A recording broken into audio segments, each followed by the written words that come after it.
கடந்த 2-3 நாட்களாகவே அதிகமாக சோஷியல் மீடியாவில் பேசப்படுறது அம்பானி அவர்களுடைய வீட்டு கல்யாணம் தான். எஸ், எல்லாருமே அது சம்பந்தமான போட்டோ, அங்கே வந்து செலிபிரிட்டிஸ் போட்டோ, அது இதுன்னு ஷேர் பண்ணிட்டே இருந்தாங்க. நேற்று ரஜினி அவர்கள் போன போட்டோஸ், வீடியோஸ் அதெல்லாமும் ட்ரெண்ட் ஆச்சு.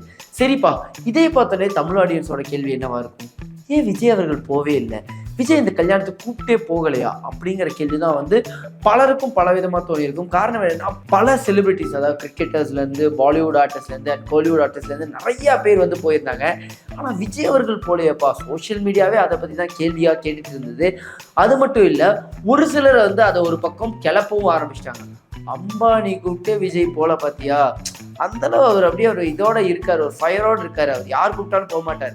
அவர் இப்போ பொலிட்டீஷியன் ஆகிட்டார். அம்பானி கூப்பிட்டதுக்கே வரமாட்டேன்னு சொல்லிட்டாருன்னு சோஷியல் மீடியாவில் அதை ஒரு பக்கம் கிளப்பினாங்க. இன்னொரு சிலர் வந்து ஜென்யூனாக சொன்ன விஷயம், கோட் படத்தோட ஷூட்டிங் போயிட்டு இருக்குப்பா, அதனால் அவர் போகலை, இல்லாட்டி அவரும் போயிருப்பாரு அப்படிங்கிறத போட்டிருந்தாங்க. இன்னொரு பக்கம், ரஜினி அளவுக்கு என்ன, அவர் என்ன ஃபேமஸாப்பா, ஒரு அளவுக்கு ஃபேமஸாக இருந்தால் கூப்பிட்டுருக்க போகிறாங்க, அவரு தான் நம்ம பாலிவுட் எல்லா இடத்துலையும் தெரியும் ரஜினி அவர்களை தான், அதனால அவரை கூப்பிட்டுருக்காங்க அப்படின்னு ஒரு பக்கம் பேச ஆரம்பிச்சாங்க.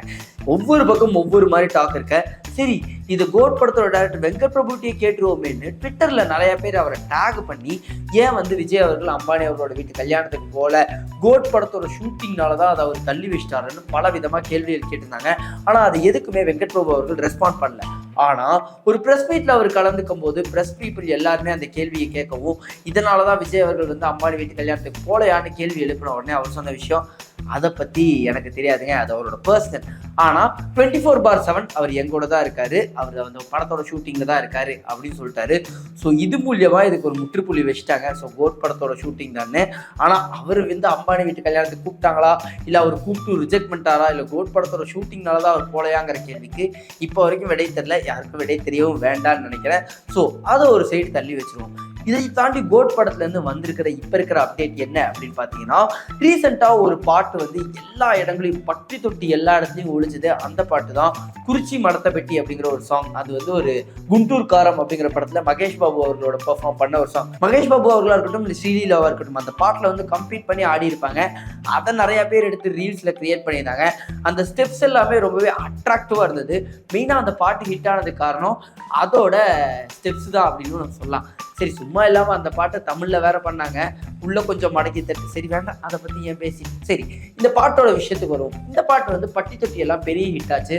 அந்த ஸ்டெப்ஸை எல்லாருமே 5 to 50 எல்லாரும் ஆடிட்டு இருந்தாங்க. சரி, இந்த மாதிரி ஒரு ட்ரெண்டிங்கான விஷயம் இருக்கும்போதே விஜய் அவர்கள் பொறுத்த வரைக்கும் இந்த டான்ஸ் கொரியோகிராஃபர்ஸை கிராப் பண்ணி எடுக்கிறதுங்கிறத தொடர்ந்து பண்ணிட்டு இருக்காரு.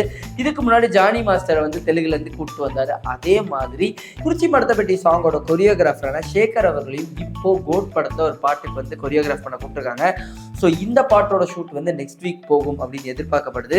இந்த பாட்டுக்கு அவர் தான் கொரியோகிராஃப் பண்ணுறாரு. ஸோ இதை பார்த்த உடனே, இதை பற்றி கேள்விப்பட்டோடனே ரசிகர்களுக்கெல்லாம் ரொம்ப சந்தோஷமான ஒரு விஷயமா இருந்திருக்கு. காரணம் என்னன்னா, எப்பவுமே விஜய் அவர்களோட டான்ஸ்ல ஒரு கிரேஸ் இருக்கும். அதை பார்க்கவே சார் என்னமா ஆடுறான்ப்பா மனுஷன் அப்படிங்கிற மாதிரி இருக்கும். எப்படி ஜானி மாஸ்டர் அவர்களுக்கு அலமத்தி அபிபோ ஒரு பெரிய ட்ரேட்மார்க் ஸ்டெப்பா மாதிரி ரீல்ஸ்ல எல்லாம் மாற்றி மாற்றி போட்டுட்டே இருந்தாங்களோ, அதே மாதிரி இந்த பாட்டு வெளியே வந்ததுக்கப்புறம் ரீல்ஸ்ல அதை மாற்றி மாற்றி போடுவாங்கன்னு நம்ம எதிர்பார்க்கலாம். மீண்டும் இதே மாதிரி வீடியோ சந்திக்கிறேன். Until then, this is Vijay Pranash signing off.